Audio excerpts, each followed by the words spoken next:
Welcome to Canada's most irreverent talk show. This is The Andrew Lawton Show, brought to you by True North. Coming up, a look at Justin Trudeau's so-called just transition away from the oil and gas sector and the industry's response. The Andrew Lawton Show starts right now. Welcome to the Andrew Lawton Show here on True North. It is great to have you tuned in. We've talked a lot about some of the big picture challenges facing the oil and gas sector, facing the energy industry more broadly, and how many of these are not being led by markets, but are actually being led by governments. Government directives in Canada, some global initiatives like the Great Reset that are really trying to push a phase out of the energy sector, of the hydrocarbon sector, which has a huge effect specifically on Alberta, but nationally and internationally as well. One of these initiatives has not gotten nearly the coverage it deserves. It's quite significant. It's called the Just Transition. Well, justice sounds good. There's nothing wrong with that, right? Well, the Just Transition is extracted from the Paris Climate Agreements, and it is ultimately a method for the government to try to push a transition away from the energy sector. And they talk about this in terms that make it sound like a hunky-dory thing, but the reality is they aren't talking about the things that would actually help them do this. A lot of the initiatives and solutions that are being driven by the energy sector. So we do things differently here on the Andrew Lawton Show. I wanted to delve in this with a level of detail, and I've got a great panel together. Joining me is Danielle Smith, who's the president of the Alberta Enterprise Group, Michael Binnion, who's the founder of the Modern Miracle Network, Apoorv Sinha, who's the CEO of Carbon Upcycling, and Kevin Krausert, who's the CEO and co-founder of Avatar Innovations. We've got a lot of brain power on the panel today, myself not included in that, but thank you to all of you for joining. It's great to have you here. Thanks, Andrew. Now, I want to start with you, Danielle, because you are one of the few people in media in Canada who's actually given some attention to the just transition. A lot of people that I know listen to this show who would consider themselves astute followers of the news probably have not come across this. Even in the course of preparing for this show, I was not finding much out there. Tell me what this is, and more importantly, why has no one been talking about it? Because it seems pretty significant. I think it was probably by design. It was launched in the middle of summer on July the 20th. Then we launched right into a federal election campaign, and they were supposed to end the consultation September 30th, which of course was only a few days after the election. They wanted to have consultation by invite only and invited everybody else to put in their submissions. And Michael will tell you a little bit more about how the various industry groups and the public responded by putting submissions in. I think that's the reason why it's been delayed. But the just transition, we have to be careful of the wording that is used here. That's the wording that the extreme left uses as a way of talking about phasing out fossil fuels completely. And it's built on this faulty premise that I've been listening to for probably a decade, that the entire world energy system should convert to wind and solar. We shouldn't have natural gas heating. We shouldn't have combustion engine vehicles. We should simply use this intermittent power and have battery backup. And somehow that's supposed to fuel a modern industrial economy. I think we've seen through movies like Planet of the Humans, if even Michael Moore realizes that that vision is absolutely unachievable, and that even if you look at solar panels, which are crystalline silicon made in China using not only Uyghur slave labor, but also using coal-fired electricity, solar panels are not going to be net zero until the fossil fuel industry is net zero. Wind farms that have cement and steel and fiberglass, they are not going to be net zero until all of those industries are net zero as well. And so I think the fossil fuel industry has taken on the challenge, and they intend to be net zero before anyone else. And I think that's the message that's not getting out that does need to get out. Yeah, I think you raise an important point there, because the federal government's goals and the Paris Climate Agreement's goals are to reduce emissions. The idea of sending really a death warrant to an industry to reduce emissions misses what's supposed to be the stated purpose, which is the actual emissions. The government of Canada is committing to net zero. The global community is calling for that same thing. And there seems to be missing from this and missing from the government's messaging on this, the reality of looking at carbon capture as one notable example, something that's very industry-led that's working towards that same outcome. I know you've written about this, Michael, and I know you've discussed this with your colleagues in the hydrocarbon sector, but what is it that the energy sector is bringing to the table here, and why is the government not looking for these solutions? I think one of the big fundamental mistakes that's been made in the public discourse is this idea that oil and gas has static technology, that it's not changing. And it's led to this comparison of wind and solar and alternatives using 2050 technology to oil and gas using 1999 technology. And of course, that becomes a simple decision. But the fact of the matter is that while costs of solar and wind has been falling rapidly, so has the cost of reaching net zero for oil and gas.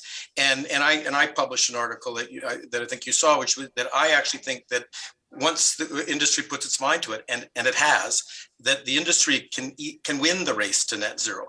And so that means we don't have to be this choice between two extreme choices of business as usual, don't worry, the climate's not as bad as you think, or just transition, we have to leave it in the ground, but everybody needs to lose their jobs to save the climate. Those are the two extreme choices. There's a third option. And that third option, I think, is with new carbon technology, which is advancing rapidly. Some of the people after me here are going to talk to that. What I like to call the 3 R's, which we're all familiar with. We can reduce emissions, we can reuse and recycle those emissions into products as a feedstock, and we can return it under the ground. And using those 3 R's that everybody understands, we have this third option of an energy transformation. And then just to answer. And that energy transformation, I think, then allows us to have that mid all of the above solution between those two extremes. And I just want to quickly address what Danielle was talking about, in terms of the consultation and there was 20,000 submissions saying we've got concerns about the fact that you haven't looked at this third option. And, I know there's some people talking about, oh, well, that was just industry stuffing. Well, less than 20% of it came from CAP's energy citizens. That's more than 80% of those 20,000 submissions came from groups at large. So I think that the government is missing that people would rather see this third option. And then finally just say, $10 billion announcement by Dow Chemical in Alberta for zero emissions ethylene. I mean, there's some proof points of what Forbes and BBC in the UK talked about. This is a potentially $1 trillion emerging market. Yeah, let's talk to some of the players who are in that market. Apoorv, I know that carbon gets a bad rap. A lot of people are told it's the bad guy and we're not supposed to be doing anything that unleashes it into the atmosphere. What's carbon upcycling? Really, Andrew, I think, when we use the word upcycling in our name, there wasn't a huge amount of recognition as to how that was different from recycling. But really, the idea here is to give carbon a second life that is actually more meaningful and useful for society than in the first go around. So upcycling a plastic bottle would be to use that plastic in sustainable packaging or some other kind of form where it adds more value than it did in its first go around. I think with carbon, I agree with a lot of what's been said. I think the challenge and the opportunity right now when it comes to carbon emissions is finding some ways of upcycling it, right? So there are ways where CO2 can actually be more than a pollutant. Like Buckminster Fuller talked about how pollution is basically a waste that hasn't found a purpose yet. And we think in some ways, in an aspirational way, we think that there is a segment of carbon emissions today that can be used to make better materials, whether it be in plastics or construction materials or even energy storage applications. But I think the bigger point here is, and I think some of the kind of nuances here that get lost in the public dialogue, is that ultimately, if you think about CO2, it really is a sink for every single human activity. And not just our activity, it's for agricultural activity, all the way down to emissions from cows and things like that. So, there is no potential market which is going to take all of this CO2 and upcycle it. And I think there needs to be a recognition that some of these, if we were going to close this loop entirely, some of these methods are only going to be a piece of the solution, and that recycling some of these emissions is actually going to be a major chunk of how we solve this. And I think within that scope, if there is a realization that carbon recycling is as much an important part of the solution is upcycling, I think the energy sector has a massive amount of expertise and knowledge that we can leverage towards that. I mean, no one knows how to build bigger and scale faster than the energy sector has done since the 60s. And I think, to that end, I think, some of the efforts like Kevin and his team at Avatar, I think are really important because, instead of getting into this polarized debate, I think the real question here is, can we get to the same table and say, these are all the different parts of the solution where companies like us and initiatives from oil sand companies and others can all contribute in a positive way. Yeah, I'm glad you gave Kevin a plug here, because I was going to go to Kevin Krausert of Avatar next on this. Kevin, your firm has not only found ways to connect different players and innovate new ideas, but you've also found there's a significant amount of capital behind driving some of these ideas. Again, not coming from carbon taxes, not coming from government, but coming from the industry itself. Yeah, well, thanks, Apoorv, and I would have given him an equally good shout out as well. It's a pleasure working with him and being on a panel with these great thinkers. But yeah, so Avatar was really born around the idea that we can't electrify everything, and there are many sectors that are nearly impossible to decarbonize. And the most rational solutions that exist to decarbonize the sectors that are most difficult to decarbonize, whether it's concrete, like Apoorv was talking about, or fertilizer, or heavy industry, or steel, these solutions already exist. And they exist inside oil and gas, whether that is carbon capture, or hydrogen, or geothermal, or long duration storage. These are things the oil and gas sector has been already doing. So the world's decided it wants to decarbonize. Capital markets have decided they want to decarbonize. That's where the smart money is going. And so how do we unlock those solutions inside oil and gas for commercialization, scale, and export? And we've been, really delighted to have the work that we have. And yeah, so, it's no secret that capital markets are, putting a lot of levers on, the investment community to be investing in decarbonization initiatives. As a result, the cost of capital inside oil and gas has risen pretty dramatically. Whereas in the clean tech sector, the cost of capital, the cost it's going to take to invest in a project to get it done is dramatically lower. But if we have all of these solutions inside oil and gas that can meaningfully make impacts on emissions change, how do we create what rational investment policies are going to be doing and widen the funnel and create a lot of new ideas? So, I would agree with this, and the other piece of the puzzle is that this is, a complex issue in the sense that, I use the word energy transition, not because we're transitioning off of oil and gas, but because we have a skeptical public who doesn't trust us. And if they can see industry as a meaningful and powerful partner in the planet's climate ambitions, you're going to have a much different conversation than we're trying to fool you again. Is how I think energy transformation sometimes comes off. But I know there's good debates on both sides. But I was on a call yesterday with Europe, and in Egypt, they just built a gigawatt solar power factory, and huge success. They thought they had built and unlocked all of these financial instruments. Because just transition, according to the Paris Accord, isn't just the sort of worker retraining piece. It's also the bringing power to the developing world that doesn't have access to basic electricity. So they thought this solar panel factory was going to be a huge success. They can't replicate the financing for it now because 50% of the polysilicate in the world that builds solar panels comes from the Xinjiang province in China, where the Uyghurs have forced labor. So these levers of investments that should be driving, who's against a solar factory in Egypt? Probably nobody. That these are complex issues that we have to be looking at as on a rational investment basis to be able to drive real investment and real jobs around the world. And that's, I think the exciting opportunity that energy transition or transformation, whatever you want to call it, has. I want to go back to you on this for a moment, Michael, because what we've just heard from Kevin, what we've heard from Apoorv, these are great industry success stories. They're great Canadian success stories.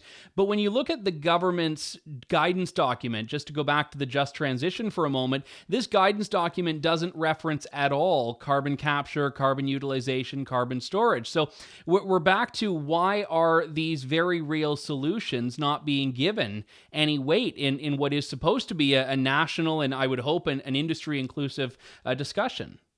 Yeah, well, and it's interesting that places, the International Energy Agency is maybe no surprise that they're talking about carbon capture, but so is the World Economic Forum, which we know has been a big proponent of the Great Reset, and even people like the United Nations and these organizations are talking about that we're not going to meet our targets. We have to include a carbon capture, and the Dunsky report just came out in Quebec, which is close to my heart, and they've talked about we need these carbon capture solutions. So you're absolutely right. It's interesting that the just transition from our federal government just presumes we're going to have to pick between business as usual and a full leave it in the ground approach. And so why aren't they, like some of these other international agencies, saying, well, maybe we need maybe we need a third option. And I would say that Alberta and Western Canada and our industry is more and more all in on this idea of let's look at this third option. And you're right, wasn't considered in the election, isn't being considered in this just transition consultation. You pointed out, just to lay some of the political groundwork here, Danielle, and in a column you wrote about this, a letter signed by a bunch of the usual suspects who are very much against the fossil fuel sector and don't want the industry involved. And they don't think that carbon capture and carbon storage have a role in this at all. And I want to quote from this letter they sent to Canadian MPs, because carbon capture is, quote, at odds with a just energy transition and the principles of environmental justice. Explain this. What does that mean? Well, if I could, I would. I think what is interesting is that letter came out the day before they launched the Just Transition consultation. And that doesn't happen by accident. There was a full court press, I think, to try to get the environmental community that has a fairly extreme view of the only energy sources we should be allowed to use to participate in this consultation to get the foregone conclusion. That's what I think was going on. But I think it's been derailed for a lot of the reasons that Michael has just suggested. There's some pragmatism that is setting in here. I've talked to many members now, surprisingly, that from the environmental community, who in the past you might have thought would be hostile to the energy sector, the traditional hydrocarbon sector, who realized that the only way to meet the international targets is to use carbon capture, utilization, and storage, is to look at hydrogen. Most efficient way of creating hydrogen is through natural gas, looking at LNG exports to reduce the reliance on coal-fired electricity. So there is I think, a growing pragmatism and a split in the environmental movement from those who really want to solve this problem versus those who just want to kill the fossil fuel industry. And I don't know if I know all the reasons why. Maybe it's because the energy sector has traditionally been extremely well funded. Maybe it has been a bit, as Kevin put it, they've kind of dragged their feet and not embraced the challenge in a fulsome way. But something happened that was quite dramatic, is that when Justin Trudeau set a target of $170 for a price on carbon, I think that was a wake-up moment for the industry. And they sat back and thought, why would I just sit here passively and spend $170 a ton in tax? Why don't I find a creative way to turn this into a feedstock? And once you've made that mental transformation, that CO2 is not a pollutant, but it's a feedstock for useful products, or it's something you can monetize if you find a way to bury it underground, I think that has unlocked a whole amount of entrepreneurial investment and creative thinking that the federal government and the environmental movement, quite frankly, hasn't caught up with yet. Well, let me ask you then, Apoorv, what has been, in your experience, the driving force behind a lot of the capital and a lot of the corporate interest in this? Is it coming from a genuine desire to sort of reduce the impact, or is it coming from, as Danielle's comment kind of suggests, oh my goodness, we don't want to be on the hook for this with how carbon taxes are going up? Yeah, I mean, there was a few different things said there that I had some visceral responses to, I guess. And I think what Danielle said there is exactly right. I couldn't agree more about the power of the signal with that announcement about the tax. And, again, I tend to be realistic about these things, and I don't know how feasible it is that Canada will have a $170 a ton carbon tax, and while Singapore and the UK and others are going to get away with $5 to $10 a ton. And maybe the UK wasn't a great example because they're actually trying to be progressive, but there are definitely segments in Europe which are, further behind some of the more progressive kind of narrative that we see on the news. And I think what's important here is to realize that, everyone's kind of looking for different pieces here in terms of validating what they're doing, right? Like the energy sector, I think, I agree with Danielle. I think they've been slow on the uptake, maybe at the start, and maybe they're still paying kind of a disproportionate price for that. But I think they're absolutely a part of the short-term solution here. And I think the government, frankly, needs to realize that major announcements and major kind of funding announcements in particular doesn't necessarily solve the problem. I mean, there's a lot of really hard work that has to be done by very competent people and by very competent groups groups of people that have to come together from very different backgrounds. And I think there is a notion right now on the, and I don't want to get political at all because that's not my domain, but there is a progressive arm that thinks that all that we need is money. And I think that is absolutely the wrong way to look at this, because there are many, many ways to spend money badly. And I think what is happening right now is there are ways where people are chasing announcements. I think even with private capital, like I can speak about this from a carbon tech perspective. I think there are many companies that have talked about not generating revenue for 4, 5, 6 years, and they're getting very significant valuations that have actually got some people in the industry talking about how this might be the second clean tech bust in a couple of years. And frankly, regardless of whether you agree with how important that priority is or not, I think everyone will agree that no one is going to be better off if this crashes in 2 years because there was a whole bunch of false dawns. And so, I think the last thing I'll say on this, from my perspective as an entrepreneur, is, look at what the hard facts are. And I think the government needs to stop sitting on the fence and actually pick winners. I know there's this big Canadian kind of, reticence to pick winners, right? And I think that needs to stop, because there are only a handful of companies, frankly, that are going to make a meaningful impact in this. Like, imagine if instead of Ford, you had 10 other companies that the US government and all the US industry was trying to support at that time. I mean, would all 10 have succeeded the way Ford did? I don't think it's possible, right? And so I'll just finish by saying that there are certain metrics about, commercial uptake, the amount of validation you've been able to achieve, the kind of traction you're getting with real customers. And these are things that, frankly, right now, whether it be private capital or government capital, I don't think that, there's a kind of a skewed lens in which this is being looked at. Like, they're saying, oh, this is a no-brainer, this is going to work in 3 years. But the fact is that, out of this basket of 20 or 30 things that you might be looking at, there's only 2 or 3 that are really going to work. And there are sometimes very obvious signs as to what those are. And I think I would just urge not just government and policymakers, but even the private capital folks to pay more attention to that. Because at this point, just a sense of urgency is making them kind of spray, spaghetti on the wall. And that's not necessarily the best approach.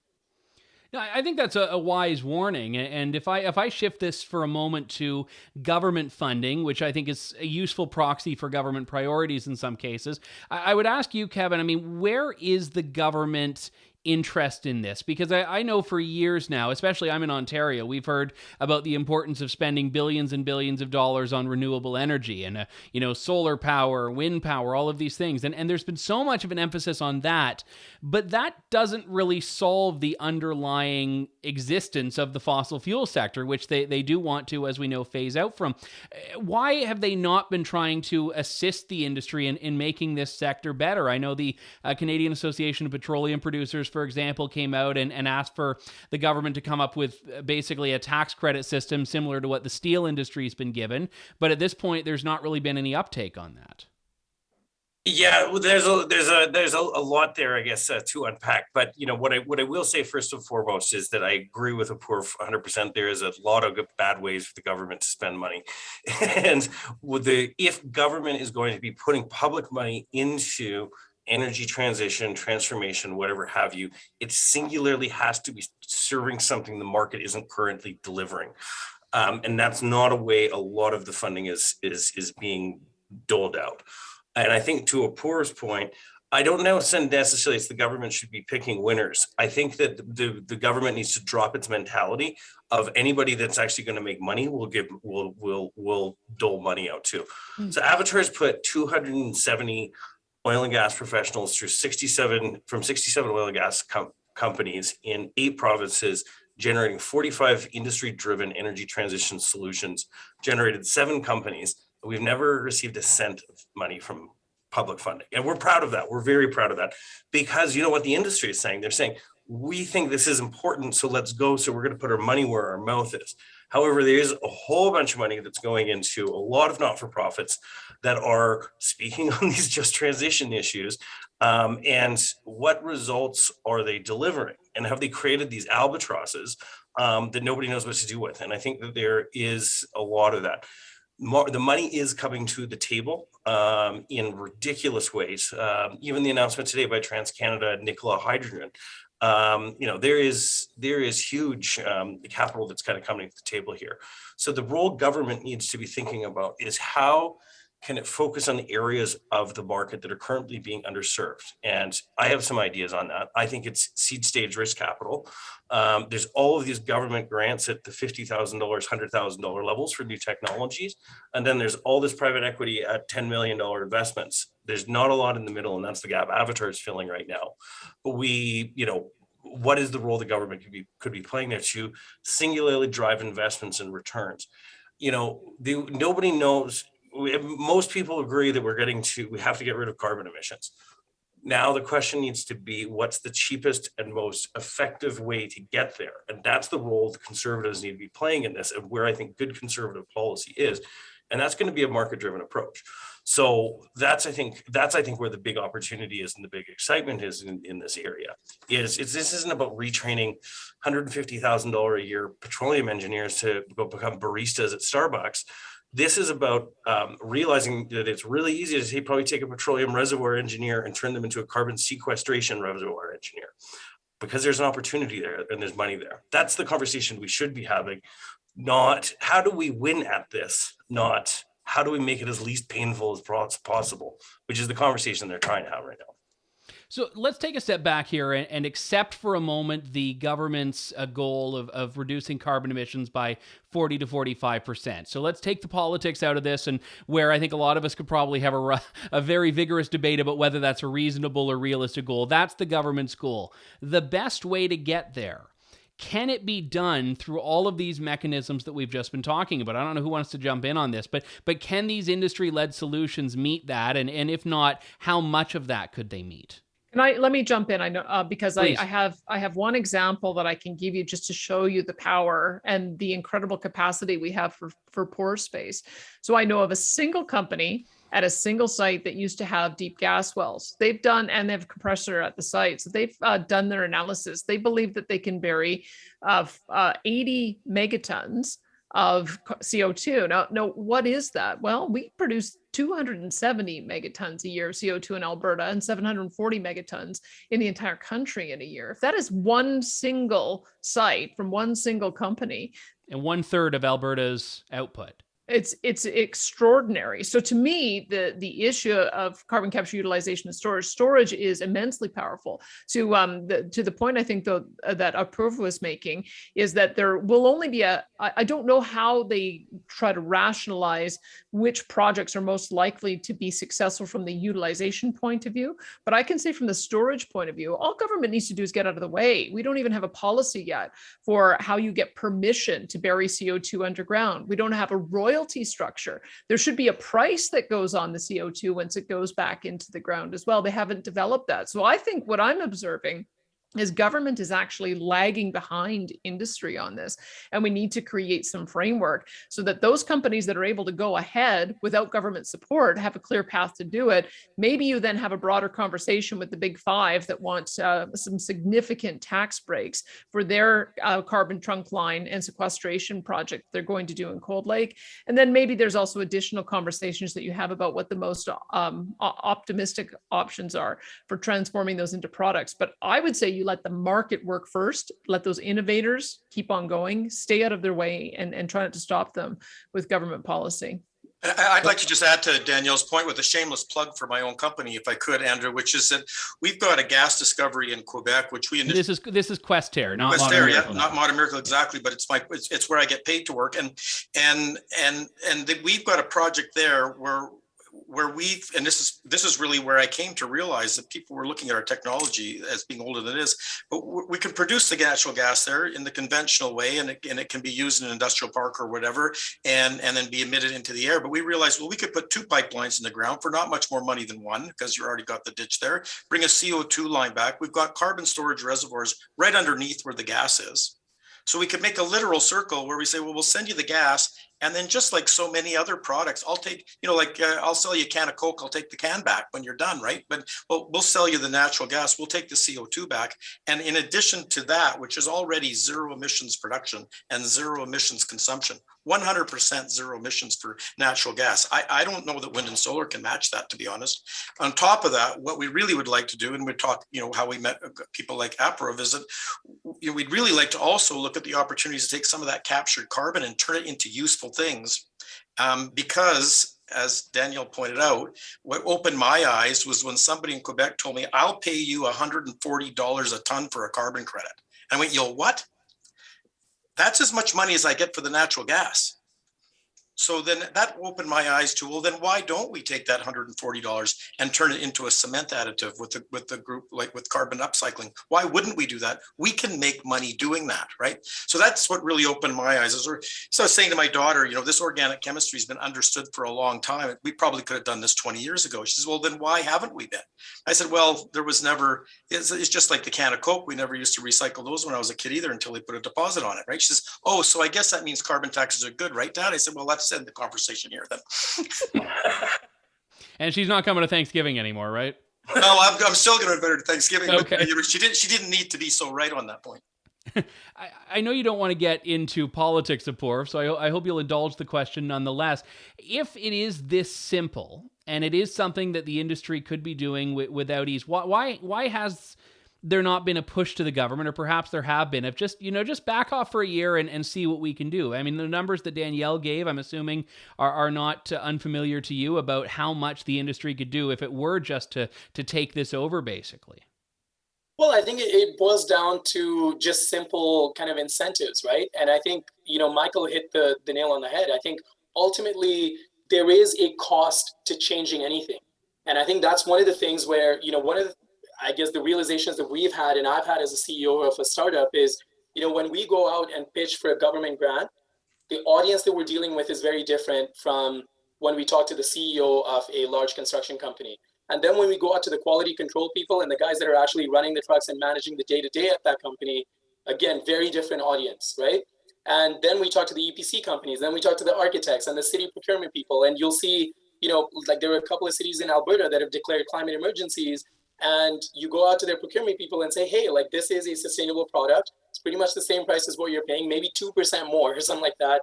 Are you interested? And they say, well, we don't really know how to do this. And like, this is new stuff and we've got all the data, but we've never really tried anything. Like in my 25 years of work in this space, like they have no precedence to fall back to. And I think what ends up happening, Andrew, is there is such a massive disconnect. Like we all work in our circles and no one's actually going out and meeting these people that aren't seeing the other kind of rough edges of how change happens. So I think my answer to why this is slower, I think is, can we put a short-term kind of credible incentive that people can rely on and let the market do its work, right? Because when you do that signaling, I think to Danielle's point and Michael's and Kevin's, like I think the government will be shocked, as are most people, by the speed at which change can happen. But I think what is happening right now, and I'll say this for major corporates that we deal with, a lot of them just have to say, we'll be net zero by 2050. I'll be gone. I'll be retired and sitting somewhere 20 years before that happens. But I might as well put this in because every one of my competitors has done it. And some of the guys that have gone further have said, we'll have a target of 20, 30, 40% reductions by 2030. Now that's still 8 years away. I mean, any of us that have held a corporate job or any job of any kind know that a lot changes in your career in 8 years. So it's a person who's sitting there making that decision for their successor, and they can wash their hands off and walk away from it. And I think that's where the urgency needs to be instilled by the policymakers and the governments to say, look, that's not good enough. Let's set a target for 2024, 2025. And I think, the energy sector has already showed that, when that happens, when there is an urgency to change behavior, because that is the way to stay not just relevant, but actually competitive. And to Kevin's words, win instead of just being scared of losing, everyone will move. And we're seeing this in construction. We're seeing this with oil and gas. And I think that's, if you can move large organizations and industries like that, there is no reason why smaller industries won't follow. And I think that would be the missing piece. Instill that sense of urgency. If you force every company in Canada, which has 200 employees or more, to have a 2025 goal, and start meaningfully moving towards that, I can promise you the rate of change and the rate of frustration that you're maybe seeing here would be quite different in like a year's time. But right now you can just say 2030 and you're fine. Yeah, you're right. That we are on this side of the discussion, I think, expected to have a lot more in the way of a concrete path and a concrete roadmap than the people on the net zero side are, when they can just sort of put these numbers out and not really have to have a solution for how to get there. Let me go to you, Kevin, as we wind down here. I know that there are, as far as carbon removal is concerned, there are firms in Germany that are doing some great work, Singapore, the US. How is Canada in the competition here? I mean, how is Canada ranking, and Canadian firms and Canadian companies in the global landscape of players that are in this space? I'd say a close second, but if Avatar has anything to do with it, we'll be number one here pretty quick. So, yes, this morning, actually, we just released an announcement that Avatar has admitted 10 global companies into an accelerator process to compete for Elon Musk's $100 million carbon removal X Prize. So those are companies from, as you mentioned, Singapore, Germany, and 4 from the United States. The reason they want to come to Calgary and to Canada is because we have a world-leading carbon technology ecosystem and research. We've partnered with the University of Calgary. The University of Calgary Born Carbon Engineering, which is the largest carbon removal company in the world currently, that Bill Gates and Chevron and Oxy Petroleum have invested almost $1 billion in. This is a race we can win. We have one of the teams that actually is Calgary based, that we admitted one of their founders is one of the employee number 2 at Carbon Engineering. Calgary and Canada become Silicon Valley of carbon, and the next race is going to be around the carbon molecule. And to finish on Apoorv's point, the reason we're slow to this is the hydrocarbon is a really effective energy storage molecule, and CO2 is a really tricky molecule to manage. But we've got all the tools we got to be able to do this. And I think this is going to be the single biggest investment opportunity of our generation. Let's go to Michael here, because I know that the anti-hydrocarbon narrative on this is that carbon capture, carbon storage, these things are dangerous, they say, because they prolong the reliance on fossil fuels. The part of this that I'm missing is, well, if we have fossil fuels continuing to be used, and we also have at the same time these mechanisms that eliminate the negatives of that, why is that a problem? Yeah, well, and I think the simple answer is because I think the problem is not that government should pick winners. I think the problem with just transition is that they actually are picking the winner. They've decided it's going to be wind and solar. And by the way, I think there's 100% a place for wind and solar in our energy diet, but they're picking it as the solution.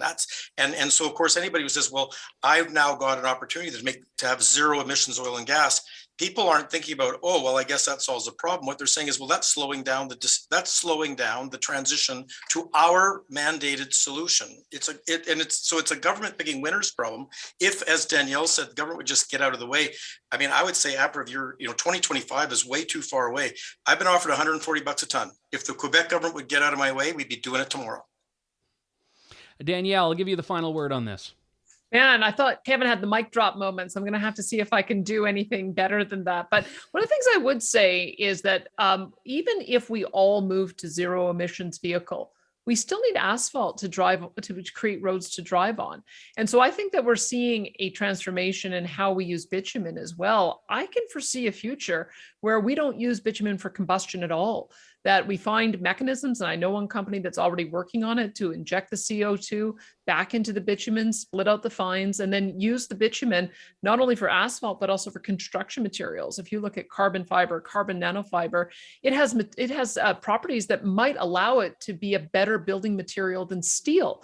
And if you can imagine that we become the center, not only for hydrogen, not only for CO2, not only for all the wonderful projects that Apoorv is going to make, but then also find a way to use bitumen to create these brand new building construction materials, the sky's the limit. I just think that there is immense opportunity on all hydrocarbons. And that's the point. If we're not shooting carbon dioxide into the atmosphere, it shouldn't matter that we're still continuing to use it as a feedstock. And I think that that's the future we're moving towards in Alberta. Very well said. Danielle Smith, president of the Alberta Enterprise Group, Michael Binnion, founder of the Modern Miracle Network, Apoorv Sinha, CEO of Carbon Cycling, and Kevin Krausert, CEO and co-founder of Avatar Innovations. It's been a very informative discussion for me, and I trust for the audience as well. So thank you to you all for coming on. It was a pleasure. Thank you. Thanks. Well, that was fantastic. Not me. They were the fantastic ones. I was just along for the ride. I'm not a science person. I understand a lot of the themes. I certainly understand the politics. And I was nervous going into that. I'm like, oh, they're just going to blow me out of the water with the technical stuff. But I thought they did a fantastic job at really explaining this. And the whole point is, I almost believe the government. I do believe that the government's approach to this is to use science as sort of a trump card. You know, we're talking about the climate, we're talking about science. You can't disagree with us, but we've just heard from people that know the science just as well. In fact, I'd say better than most federal lawmakers that are talking about all the things the industry is doing, and they have a very simple ask from the government: get out of our way. They're not looking for money. They're just looking for the space to do these things that will align with what the government says are its objectives. The question we're left with is whether those are the genuine objectives, and it's looking like they may not be, and that's perhaps why they aren't interested in the oil and gas sector solutions to it. But we'll have more to say on that as the weeks and months progress, I guarantee you. Thanks to you all for tuning in. We'll be back next week with more of Canada's most irreverent talk show. This is the Andrew Lawton Show on True North. Thank you, God bless, and good day to you all. Thanks for listening to The Andrew Lawton Show. Support the program by donating to True North at www.tnc.news.